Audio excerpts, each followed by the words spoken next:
This live stream may contain content that could be perceived as shocking or offensive, but it is presented solely for educational purposes. Viewer discretion is advised. We strive to adhere to community guidelines, and any potentially sensitive material is shared with the intent of fostering understanding and learning.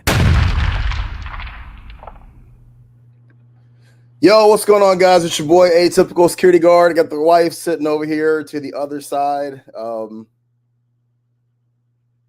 Like a weird, lag or something in my video.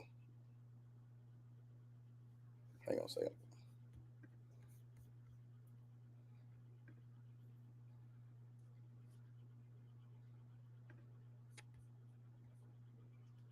Okay. Hopefully the volume is working. Yo, Jack Spade Production, can you hear me? I've been getting like a weird lag in my video, just on the way that it looks over on this side. Can you hear me okay? If you can, just put it in the comments.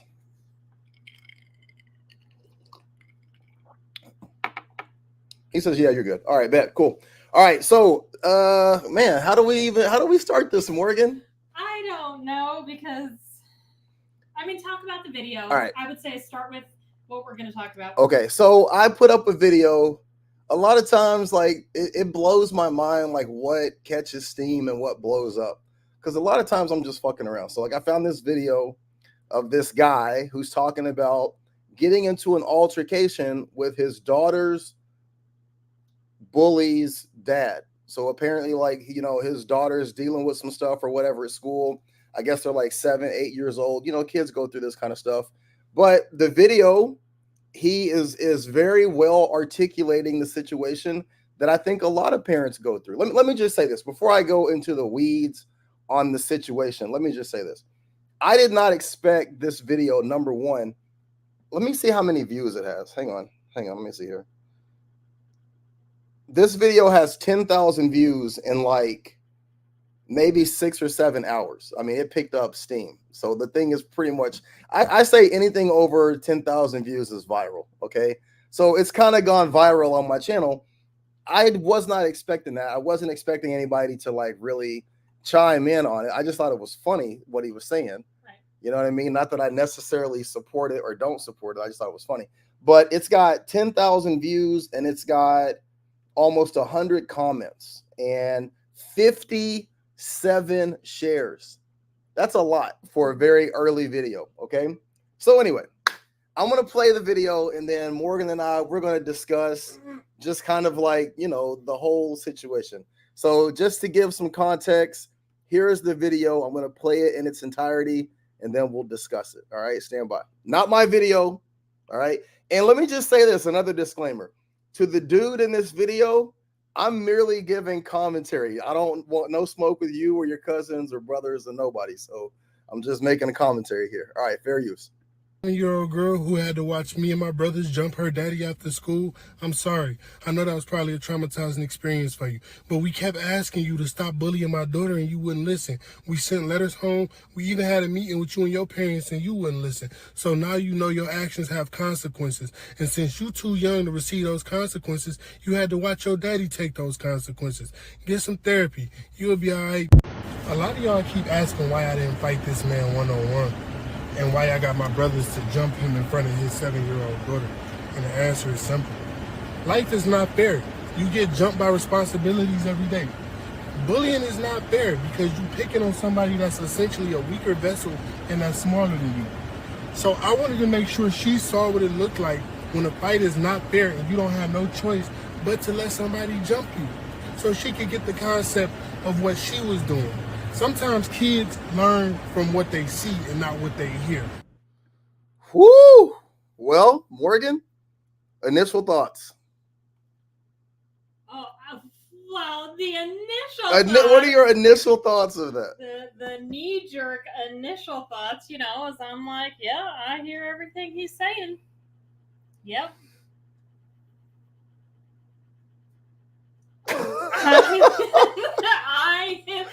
Yeah. Listen, the initial thoughts, listening to it, the first time I heard that being played, I was just nodding my head like, okay, you know,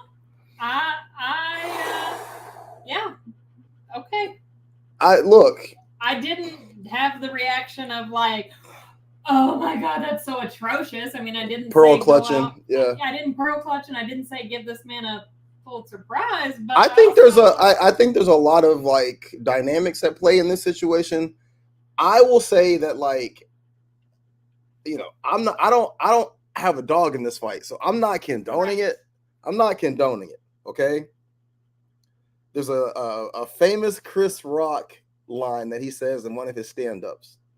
Not saying that I agree with it, but I understand. Okay. Parents, look, whether we're talking about parents or we're talking about the everyday average person in any situation, people are getting tired and fed up. They're getting tired and fed up because all across the board in society, the last 10 to 15 years has been this idea that the person who is doing wrong is the person that's right. The person that's doing wrong is essentially the victim. The person that's causing the problem should get all of the help. The person that is creating the issues should get all of the sympathy. The everyday average person, whether it's a kid at a school, you at work, you know, living in a house like this, right here in Portland, everything always defaults to the people that are causing the problems. No one wants to ever, from our government all the way down to the school level, no one ever wants to put any of the responsibility or the onus on the people that are causing the problem. It's always the people who are just going about their day, trying to live their life, trying to be good, solid, you know, sane, moral people. Those are the people that are constantly getting shit on. How many times? I'm almost 50 years old. I can remember watching every morning talk show, every afternoon talk show, every evening talk show, right?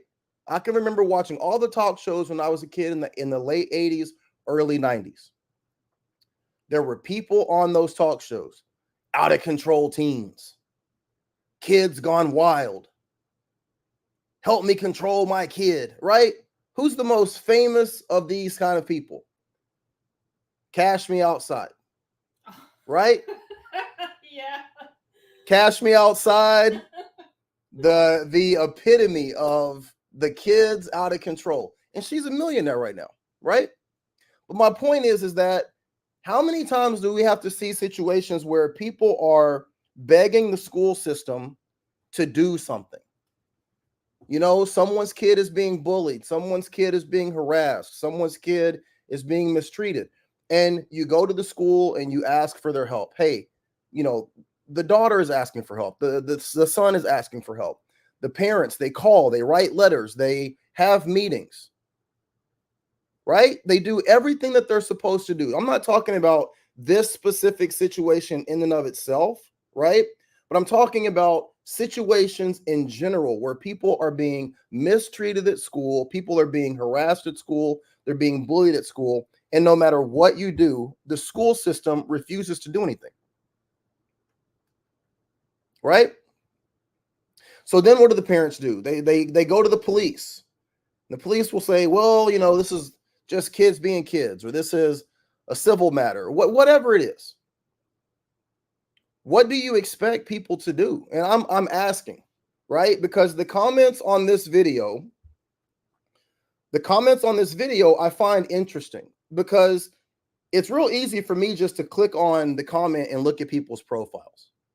So a lot of fuck around and find out type people that are commenting on this situation.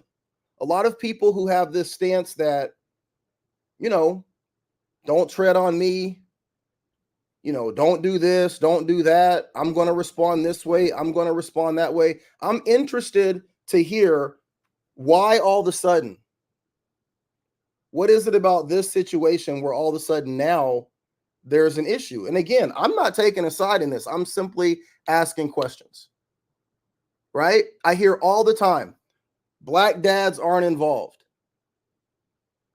Black dads don't take care of their kids. Black dads don't step up. I'm not saying that this is the best way to go about doing something, but I will say this, taking my personal feelings, my personal stance out of this equation, this man very clearly articulated what the problem was. He very clearly articulated all of the steps that they tried to take to get this situation to be rectified. And then he very clearly articulated what they did. Now, a lot of people are like, well, enjoy jail. Well, enjoy, getting arrested. Well, enjoy your civil lawsuit. Guys, let me explain something to you. They make movies like Taken. They make movies like, I don't know, any movie where the dad is like, you know what? Whatever has to happen is going to happen. But what's not going what's not going to happen is you're going to harm my family. Okay? There are some people out there that don't operate from fear. That's the overarching and overall message that I want to share with you guys tonight. I am simply the messenger. I am but a vessel. There are people out there that don't operate from a position of fear when it comes to their kids. I tell security guards all the time, you having a firearm and you taking defensive tactics and you being able to handle yourself, buyer beware. Because there's certain people that you're going to come in contact with at these locations where you're working. They don't care about that. They fight all the time. They fight all the time. They commit crimes all the time. They just happen to be inside of a grocery store. They just happen to be inside of, a shopping center. And you standing in between them and that door and bucking up on them is not necessarily scaring anybody. And the same goes for people that threaten me, call me a nigger, say all kinds of crazy shit to me. I am always like, look, you can get away with that with me because I have a certain demeanor. But buyer beware. There are other security guards out there. You have seen some of the videos on this channel. One specific guard that follows this page and comments all the time, buyer beware. I would not suggest that you treat that person the way that you often treat me. He's not going to respond the way that I'm going to respond. You just don't know who you're talking to. You don't know who you're talking to. You don't know who you're dealing with in any aspect of life. So a lot of these comments, to me, they're coming from a disingenuous place, number one. There's some very negative racial undertones. I saw somebody put up 1350, which if you're not sure what that means, and I'm sure most of you are, 1350 is a slang for Black people being 13% of the population and 50% of the violent crime, right? That's a statistic that people like to quote all the time. Guys, listen, I'm not here to get into this side of the conversation, but there's a ton of statistics out there in terms of crime, okay? And they're not all focused directly on one demographic specifically. We can talk about the overarching demographic of those who commit pedophilia. Any guesses? We could talk about the overarching statistics of those who commit bestiality. Would you like to take a guess? We can talk about the overarching statistic of a lot of things. I mean, I do know a lot about statistics. So careful with that one, okay? Because we can go there if we need to go there, but I would rather not, okay? The situation with this guy, I am not saying that I agree with it, but I 100% understand his frustration. And I can look at that situation and I can go, hey, look, this is probably not something that is going to end well in terms of you staying out of jail or you not getting into a deeper situation. But clearly that's not something that he's concerned about. He strikes me as someone who's probably done time before. People that have done time before in that situation, they probably don't care about going back. So, any thoughts on that?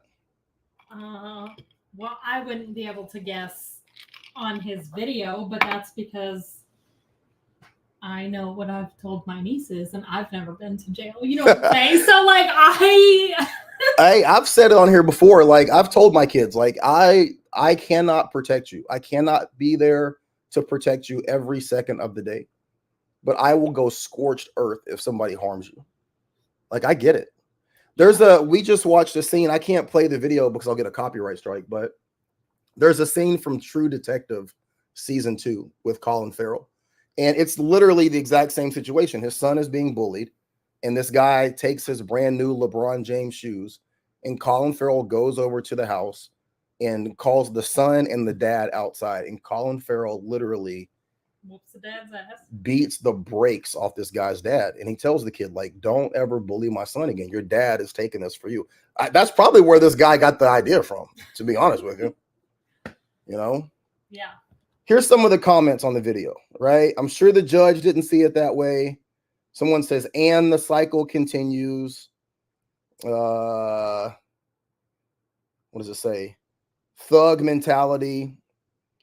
Never pay evil with evil. Here's one in support of the guy. It says, I agree with him. Most people think it's okay to harass people on the streets. There's no respect for others anymore. They believe that there's no consequences. Bullying needs to end.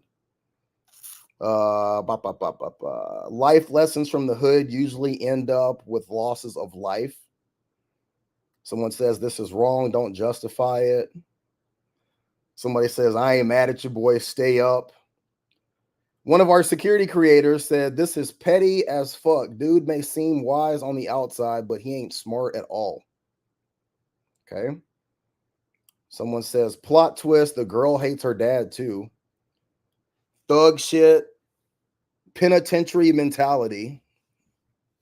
I have a problem with some of these that are like that, which doesn't matter. They say thug shit or penitentiary mentality for the simple fact that shit like that happens. Oh God. I mean, where we're from in Arkansas and Missouri, that's not uncommon. That is not. I will be the first to say, for small town mid Missouri, that is some. I would call that, if we have to label it, like that's some redneck shit, and that is what happens and what you do, right? I mean, so like. I just look at things like that, and it doesn't matter. I guess they can throw whatever fucking adjective. Someone says, I don't agree with jumping dude, but one-on-one, yeah, for sure. Those of you who say he's wrong, in my opinion, yes and no. One-on-one, yes. I have 3 daughters, and I would challenge whomever, but bringing other in for what? Stand on your business solo if that's what you need to do, because I wouldn't be surprised if dude retaliates and starts shooting. That's the issue in my eyes with jumping that man. Well, he just explained why. Look. We are asking a person to respond rationally to an irrational situation. What is the irrational situation? The initial irrational situation is letting his daughter continue to be bullied when he's gone to the school and he has advocated for them to make a change, and he has gone to the parents. Absolutely. I'm going to play this video again. Listen to what he has said that he has done. Again, I am not taking a side in this, but I want you to listen to what he's saying. He's being very clear about the steps that were taken before he had to take it there. Dump her daddy after school. I'm sorry. I know that was probably a traumatizing experience for you, but we kept asking you to stop bullying my daughter and you wouldn't listen. We sent letters home. We even had a meeting with you and your parents and you wouldn't listen. So now you know your actions have consequences. And since you're too young to receive those consequences, you had to watch your daddy take those consequences. Get some therapy. You'll be all right. A lot of y'all keep asking why I didn't fight this man one-on-one. And why I got my brothers to jump him in front of his 7-year-old daughter. And the answer is simple. Life is not fair. You get jumped by responsibilities every day. Bullying is not fair because you're picking on somebody that's essentially a weaker vessel and that's smaller than you. So I wanted to make sure she saw what it looked like when a fight is not fair and you don't have no choice but to let somebody jump you. So she could get the concept of what she was doing. Sometimes kids learn from what they see and not what they hear. You know, when I was a kid, we had a dude in our block. His name was Dank, D-A-N-K. And Dank was like 4 years older than everybody. So like when we were 8, he was 12. And he was a neighborhood bully. All he did was pick on us, beat us up, take shit from us. You know what I mean? And this was like an ongoing everyday occurrence where this guy would just bully us and pick on the kids. So I'll never forget. I didn't realize this until many years later, but we had a guy that lived at the end of the street, and his name was Jim. I can't remember what his last name was. Well, let's not just throw his business out Yeah, there, so that's fine. dude's probably dead, to be honest with you, but Doesn't matter. yeah. But anyway, he watched as this kid Dank beat up and bully us all the time. And at the 4th of July, you know, we had probably 12 kids that lived on our street. So back in the early 80s, mid 80s, you know, during the 4th of July, we would literally like all come out and everybody in your neighborhood would be out on the block, you know, shooting fireworks and stuff. And we're out there shooting fireworks, and Dank is taking black cats and he's throwing them at us. And so we're all jumping around and we're scared and stuff. And Jim came down and he grabbed Dank by his arm, and he grabbed an entire, you know how like the black cats are like on a damn like bandolier. Yeah. And he lit those black cats and he shoved them into his hand. And Jim took both of his hands and cupped Dank's hands. And so he's like got him up against his chest with his hands facing out. He's cupping his hands, and these black cats are going off. And Jim is just going, ah, and the kid is screaming bloody murder, right? And then he like pushes him when it's over, and Dank goes running home, and he's screaming, and we're all just like, fuck. That was when I was like 9 years old. Okay. When I graduated high school and I went into the military, I found out that Jim was like a fucking Navy SEAL in Vietnam, a legit Navy SEAL in Vietnam. Like he told me, he was like, I could not stand to watch this guy bully you guys anymore. He was like, and we had talked to his parents. He was like, I had pulled him aside and tried to tell him. And he was like, he just set me off. And I had to teach him a lesson. But I will tell you, he got the message. He never fucked with anybody else after that. Again, not saying that I agree with it. I am simply sharing stories, okay? I don't want anybody saying Damien advocates for or condones bullying. I am simply sharing the message. And that was a situation very similar to this that I personally dealt with, you know? Uh-oh, PBE's in the house. We all know how crazy he is. Well, I agree with the dad. So he punched the bully's father even though they fought. He says, can we get a big shout out to my schizophrenic son, Hugh Jonas, please? I don't know what that means. Now a YouTube claim what? Okay. Is that from PDE? Oh, YouTube claims that you cyberbully criminals. Okay, well, you got to be careful what you post, man. I mean, you know, as always, do what you think is best, but I want to get back to the situation. Back to the situation. What are your thoughts?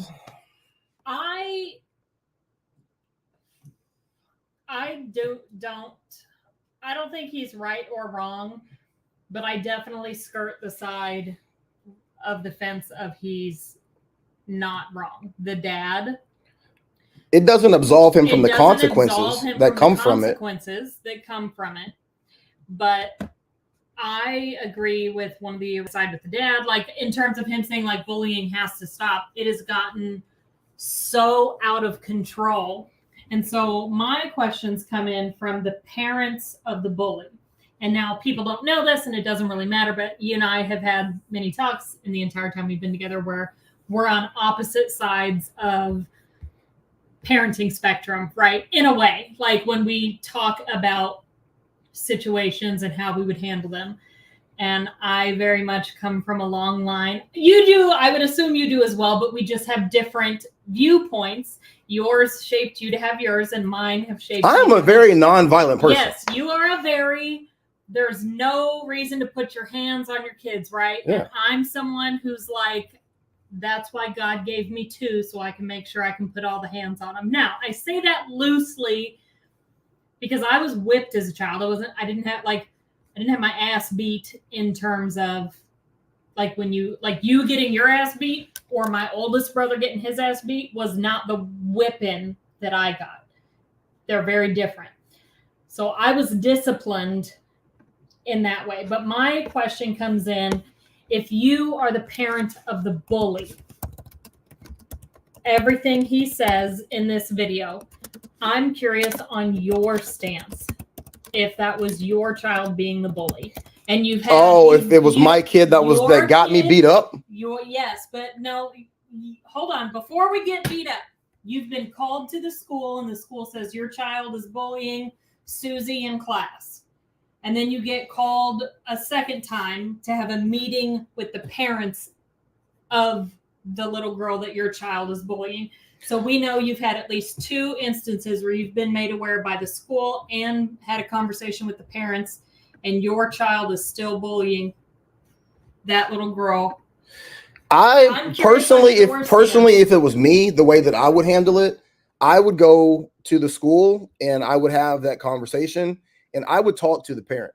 I'd be like, hey, I'm going to get this under control. And if this doesn't stop and there's one more instance, call me and let me know. And we will end this. Like, if this doesn't stop after this situation and there's another instance, I am going to X, Y, and Z. I'm curious on what it doesn't have to be end all be all, what some of your X, Y, and Z's are though. Take everything away from my kid, remove them from the school if need be, switch them schools, put them in an alternative school. Like, in today's society, people get sued, shit. Like, you're looking at that situation in Michigan where they put those parents in jail because they allowed their kid to have access to that firearm, right, where he led to doing a mass shooting. Like, you cannot play around in these type of situations anymore. You can't let it go, because if the kid does something and harms the kid, you got that kid in Missouri that bashed that girl's head on the concrete. They could have held her parents responsible for that. It's getting to the point now where it is not uncommon for parents to be held responsible and liable for the things that their kids do. But I think, hang on, let me just say this. I think that's a good thing. But what I don't want is to be in a situation where I could have stopped it well before.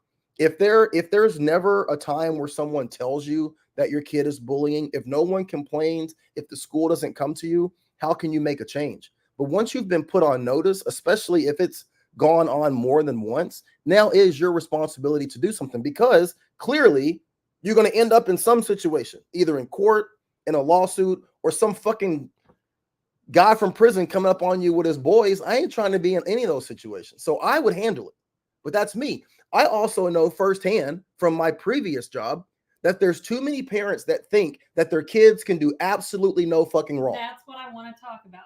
And I'm not like that. Okay, we've established you, but society has swung in your generation, my generation, and younger. Use your words. Stay with that for a second. Listen, I agree that we need to be teaching our kids how to fight. You can't teach somebody how to fight in a week and a half after the bullying has started. Like, that's something that has to be well thought out way before the kids ever get in that situation. And even then, if your kid is 6 or 7 and they're riding on a bus, like most kids do, they're riding on a bus with kids who are 8, 9, and 10 years old. I don't care how much jujitsu they know. They're going to get beat up. An 8, 9, or 10-year-old with a 4, 5, or 6-year-old, it's different. So like we're getting a little outlandish with thinking that you're going to be able to just quickly teach somebody something in a short amount of time. It's up to the parents. It's up to the parents. And my point in this entire video is that you don't know what the parents of that other kid is like. You're thinking that it's sweet and that it's just kids and that kids need to figure it out and kids are going to be kids until you run up on dude. And my point is this. Okay, knock yourselves out. No pun intended. Okay? But tough talk on YouTube is one thing. Having motherfuckers roll up on you 4 and 5 deep is different. And all this, I'm going to shoot somebody. No, you're not going to shoot anybody. A lot of y'all talking shit have already gotten beat up and you didn't do a goddamn thing. Okay? If you're going to pop somebody, you would have already popped them. Now, that ain't the case for people like him who clearly have no problem stomping people out. So, like I say with everything, what do I know? Okay? I've only worked in 2 prisons. I only know people like this and understand the dynamics of how people are getting tired of this mentality that, we're not going to deal with problems and we're just gonna let be whatever's gonna be. But that is a warning. That video to me is they call it in pro wrestling a shoot interview where somebody's telling nothing but truth. That's a warning. There's people out there like that. So get your kids. Get your kids for their own sake. If someone is calling you to the school and saying your kid is doing something, you need to handle that. Or the boogeyman might show up. I'm just telling you. But I think we're just getting in the generations. Like it's a common theme all the time, but I think it placates into the bullying aspect of parents not holding their kids accountable. And whatever that accountability looks like, clearly it's not swift or harsh enough to elicit change in whatever that child is doing that's wrong. And I feel like that right there tells you everything you need to know. And it's starting super young. Can I tell a story that? Yeah, I'm losing power, so hurry. Oh, well, so my sister-in-law works at a daycare and told me a story that 2 weeks ago, 4 years old, it's a preschool, 4-year-old little girl had a meltdown over the course of an entire morning and was just acting out. And when she picked her up, they have a certain system to pick up the children when they're combative, and moved her. The little girl turned around, scratched her own neck, and started screaming, "You're hurting me, you're hurting me." And my sister-in-law didn't even have hands on that little girl anymore from moving her. And immediately she was like, there is a camera right there that records everything. So she was like, you cannot lie. You do not say those things. That is not nice. And she's like, I immediately called the mother to come pick up. And guess what? The average, like what you see today, is that mother did not see how detrimental it is for a 4-year-old to have known to scratch her own self and to be screaming and saying the things that she was saying. 4 years old. Where do you think she learned that? Wherever she's learning it is that dramatic, over accusatory. You know where she got that. Yeah. She got that from home. You know what I mean? That's what I'm saying though. But the mother treated it like, boy, it sure is a pain in the ass to take off work to come pick her up. Well, yeah, she can't stay here. But that's what I'm saying with parents not holding their kids accountable, thinking they can't do those things. You have to hold your kids accountable, because the government is going to do it on one hand, and clearly there are some people out there that have zero problem handling it on their end. So just wanted to talk about that. Yeah, and careful with those racist comments, okay? I don't normally respond to them, but don't make me get up out my bag and start dropping statistics. Shot for it around and mid-deploy, ayy. Ran it from a dollar kitchen slow, ayy. What? Nigga. Oh boy, Fred, 4 for 1 to the